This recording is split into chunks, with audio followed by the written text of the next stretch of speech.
in particular are with Detective Sergeant Nick Bailey, who remains in a serious but stable condition. In responding to this incident, he exemplified the duty and courage that define our emergency services and in which our whole nation takes the greatest pride. Mr. Speaker, I want to pay tribute to the fortitude and calmness with which people in Salisbury have responded to these events, and to thank all those who have come forward to assist the police with their investigation. This incident has, of course, caused considerable concern across the community. Following the discovery of traces of nerve agent in Zizi's restaurant and the Mill pub, the Chief Medical Officer issued further precautionary advice. But as Public Health England have made clear, the risk to public health is low. Mr. Speaker, I share the impatience of this House and the country at large to bring those responsible to justice and to take the full range of appropriate responses against those who would act against our country in this way. But as a nation that believes in justice and the rule of law, it is essential that we proceed in the right way, led not by speculation, but by the evidence. Yes. That is why we have given the police the space and time to carry out their investigation properly. Hundreds of officers have been working around the clock, together with experts from our armed forces, to sift and assess all the available evidence, to identify crime scenes and decontamination sites, and to follow every possible lead to find those responsible. That investigation continues, and we must allow the police to continue with their work. This morning I chaired a meeting of the National Security Council in which we considered the information so far available. As is normal, the Council was updated on the assessment and intelligence picture, as well as the state of the investigation. It is now clear that Mr. Skripal and his daughter were poisoned with a military-grade nerve agent of a type developed by Russia. This is part of a group of nerve agents known as Novichok. Based on the positive identification of this chemical agent by world-leading experts at the Defence Science and Technology Laboratory at Porton Down, our knowledge that Russia has previously produced this agent and would still be capable of doing so, Russia's record of conducting state-sponsored assassinations, and our assessment that Russia views some defectors as legitimate targets for assassinations, the government has concluded that it is highly likely that Russia was responsible for the act against Sergei and Yulia Skripal.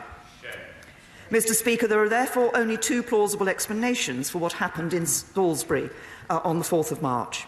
Either this was a direct act by the Russian state against our country, or the Russian government lost control of its potentially catastrophically damaging nerve agent and allowed it to get into the hands of others.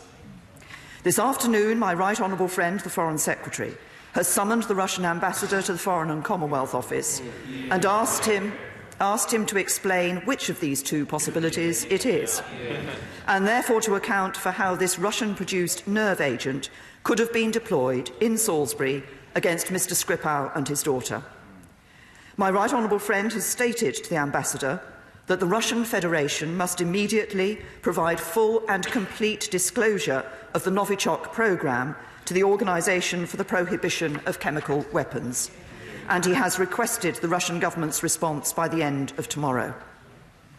Mr. Speaker, this action has happened against a backdrop of a well-established pattern of Russian state aggression. Russia's illegal annexation of Crimea was the first time since the Second World War that one sovereign nation has forcibly taken territory from another in Europe. Russia has fomented conflict in the Donbass, repeatedly violated the national airspace of several European countries, and mounted a sustained campaign of cyber espionage and disruption. This has included meddling in elections and hacking the Danish Ministry of Defence and the Bundestag, among many others.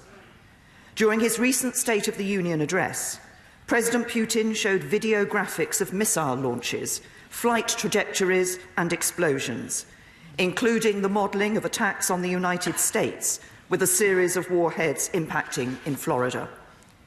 While the extrajudicial killing of terrorists and dissidents outside Russia were given legal sanction by the Russian Parliament in 2006.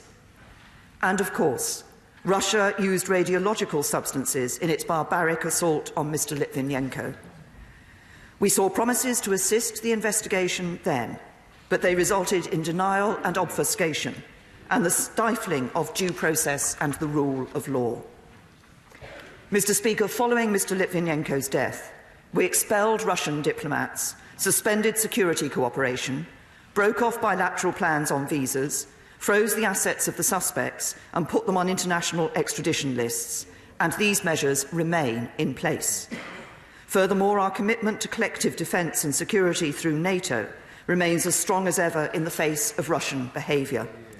Indeed, our armed forces have a leading role in NATO's enhanced forward presence, with British troops leading a multinational battle group in Estonia.